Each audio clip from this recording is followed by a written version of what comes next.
Jimmie Johnson will be in a backup car for Sunday's Daytona 500. The four-time Sprint Cup Series defending champ was caught up in an accident during Wednesday's second practice for the big race. In an interview 1 week earlier, Johnson said drivers also want to avoid crashes in Thursday's 150-mile qualifying races as they get ready for the biggest race of the season. You know, really, you can't control what goes on around you. I mean, no one wants to tear up their cars in the duels. But, you know, I think our focus will be on having a good handling race car that we can take into the 500. The shootouts at night, there's so much grip. The track is green. The duels is usually a pretty big reality check how little grip there is in the for the race.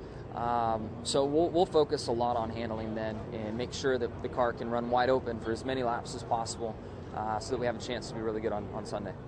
Johnson has struggled in the 500 since winning in 2006, finishing 39th, 27th, and 31st. Greg Biffle won the pole for the 2004 Daytona 500. While he wants a good finish Thursday, he agrees with Johnson. Avoiding a wreck is a must. Well, you want a good starting spot in the 500 for sure, but you know, you've spent a whole week working on this car. You're racing in the 500. You certainly don't want to roll the backup car out and start fresh. So you want to protect that car.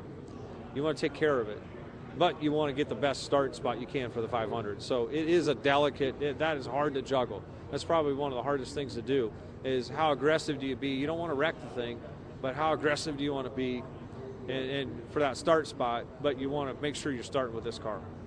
4 years ago, Jeff Burton won the pole for the 500. He sees the days leading up to this year's race as a learning experience.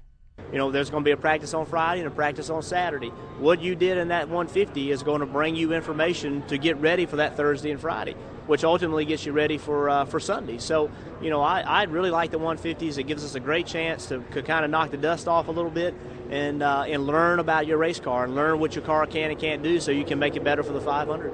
Mark Martin has the pole this year. The veteran driver finished second 3 years ago, but has never won the Daytona 500.